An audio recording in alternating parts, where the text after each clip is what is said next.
Hello दोस्तों, कैसे हो आप।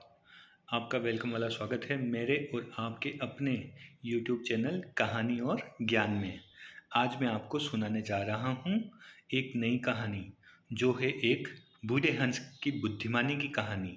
यह कहानी सुनकर आपको बहुत मज़ा आने वाला है, खासकर जब इसका एंड आप सुनेंगे तो आप सोचेंगे ज़रूर। जल्दी से कहानी शुरू करते हैं, मगर उसके पहले अगर आपने मेरा चैनल सब्सक्राइब नहीं किया है तो जल्दी से इसे सब्सक्राइब कर लें और वीडियो को लाइक करें और कमेंट बॉक्स में कमेंट करके ज़रूर बताएं मेरे वीडियो आपको कैसी लग रही है, जिससे मुझे नई नई वीडियो बनाने की प्रेरणा और हिम्मत मिलती रहे। तो बिना देरी किए शुरू करते हैं। घर में बड़े बूढ़े क्यों हैं ज़रूरी। एक बहुत बड़ा विशाल पेड़ था। उस पर बहुत सारे हंस रहते थे। उनमें एक बहुत बुजुर्ग हंस था। वह बुद्धिमान और बहुत दूरदर्शी। सब उसका आदर करते, ताऊ कहकर बुलाते थे। एक दिन उसने एक नन्ही सी बेल को पेड़ के तने पर बहुत नीचे लिपटते पाया। ताऊ ने दूसरे हंसों को बुलाकर कहा, देखो, इस बेल को नष्ट कर दो। एक दिन यह बेल हम सबको मौत के मुंह में ले जाएगी। एक बेफिक्र युवा हंस हंसते हंसते बोला, ताऊ, यह छोटी सी बेल हमें कैसे मौत के मुंह में ले जाएगी। बुजुर्ग हंस ने समझाया, आज ये तुम्हें छोटी सी लग रही है, धीरे धीरे ये पेड़ के सारे तने को लपेटा मारकर ऊपर तक आएगी। फिर बेल का तना मोटा होने लगेगा और पेड़ से चिपक जाएगा। तब नीचे से ऊपर तक पेड़ पर चढ़ने के लिए सीढ़ी बन जाएगी। कोई भी शिकारी सीढ़ी के सहारे चढ़कर हम तक पहुंच जाएगा और हम मारे जाएंगे। दूसरे धन पशु हंस को यकीन नहीं आया, एक छोटी सी बैल कैसे सीढ़ी बनेगी। तीसरा सेकुलर हंस बोला, ताऊ, तू तो एक छोटी सी बेल को खींचकर ज़्यादा ही लंबा कर रहा है। एक हंस बड़बड़ाया, ये ताऊ अपनी अकल का रोब डालने के लिए अंट शंट कहानी बना रहा है। इस प्रकार किसी दूसरे हंस ने ताऊ की बात को गंभीरता से नहीं लिया। इतनी दूर तक देख पाने की उनमें अकल कहाँ थी। समय बीतता रहा।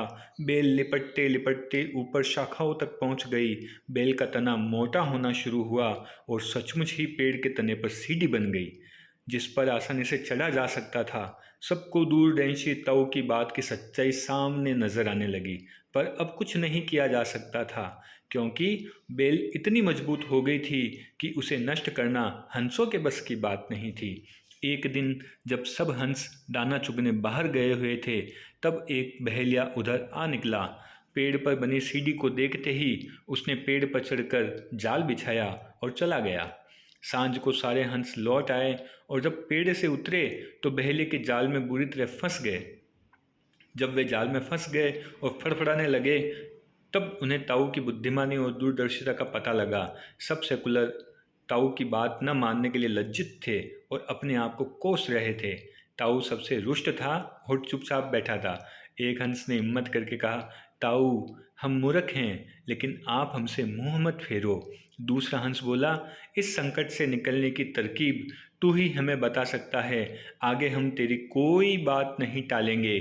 सभी हंसों ने हामी भरी। तब ताऊ ने उन्हें बताया, मेरी बात ध्यान से सुनो। सुबह जब बहेलिया आएगा तब मुर्दा होने का नाटक करना। बहेलिया तुम्हें मुर्दा समझकर जाल से निकालकर ज़मीन पर रखता जाएगा। वहाँ भी मरे समान पड़े रहना। जैसे ही अंतिम हंस को नीचे रखेगा, मैं सीटी बजाऊंगा। मेरी सीटी सुनते ही सब उड़ जाना। सुबह बहेलिया आया। हंसों ने वैसा ही किया जैसा ताऊ ने समझाया था। सचमुच बहेलिया हंसों को मुर्दा समझकर जमीन पर पटकता गया। उस सीटी की आवाज़ के साथ ही सारे हंस उड़ गए।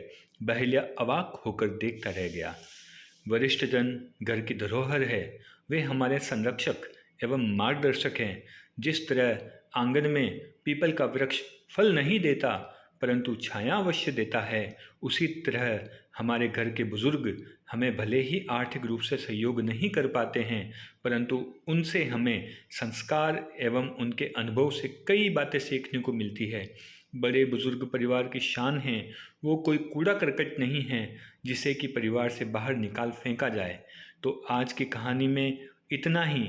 मिलते हैं जल्दी ही एक नई कहानी के साथ। तब तक टाटा, बाय बाय। और अगर मेरे चैनल को सब्सक्राइब नहीं किया तो सब्सक्राइब ज़रूर करना। कमेंट बॉक्स में लिख के बताना कहानी कैसी लगी।